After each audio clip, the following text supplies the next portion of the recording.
Miss world అయిన ఐశ్వర్య రాయ్ అద్భుతమైన సుందరి. ఇండియాలో 1994లో రన్నరప్‌గా మిస్ ఇండియాలో నిలిచారు. సుస్మితా సెన్ ఆ టైంలో విన్నర్ అయ్యారు.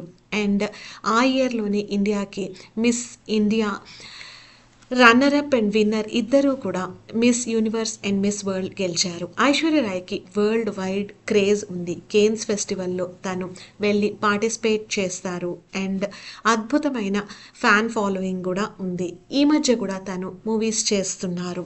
ఐశ్వర్య రాయ్ అండ్ అభిషేక్ బచ్చన్ ఇద్దరు ప్రేమించి పెళ్లి చేసుకున్నారు. వాళ్ళిద్దరూ ఎలా కలిశారంటే 3 సినిమాలు కలిసి యాక్ట్ చేశారు వాళ్ళు. ఫస్ట్ గురు, లాస్ట్ ధూమ్, ఆ 3 వరుసగా అయ్యాయి. దాంతో వాళ్ళిద్దరి మధ్యలో ప్రేమ చిగురించింది. ఇంతకు ముందు అభిషేక్ బచ్చన్‌కి ఎంగేజ్‌మెంట్ బ్రేక్ అయింది. అలాగే ఐశ్వర్య రాయ్‌కి కూడా మల్టిపుల్ పీపుల్‌తో వేరే ఎఫైర్స్ ఉన్నాయి. బాయ్ ఫ్రెండ్స్‌గా ఉన్నారు కొంతమంది. వాళ్ళిద్దరూ కూడా బాగా క్లోజ్ అయ్యారు. ధూమ్ టైంలో అభిషేక్ బచ్చన్ ఐశ్వర్య రాయ్‌ని ప్రపోజ్ చేశారు. ప్రపోజ్ చేసిన తర్వాత ఐశ్వర్య రాయ్ ఫ్యామిలీలో మరియు బచ్చన్ ఫ్యామిలీలో ఇద్దరు ఒప్పుకొని వీళ్ళ పెళ్లి రంగరంగ వైభోగంగా చేశారు.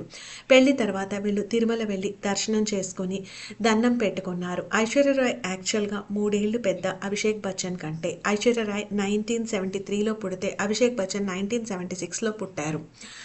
ఇప్పుడు అభిషేక్ బచ్చన్ అండ్ ఐశ్వర్య రాయ్ ఇద్దరి మధ్యలో డిఫరెన్సెస్ లేవు, కానీ అమితాబ్ బచ్చన్ ఫ్యామిలీతో చాలా డిఫరెన్సెస్ ఉన్నాయి. వాళ్ళ ఆడపడుచు శ్వేతానందాకి ఐశ్వర్య రాయ్‌కి పడట్లేదు. ఆస్తి వివాదాలు నడుస్తున్నాయని సోషల్ మీడియా కోడై కూస్తోంది.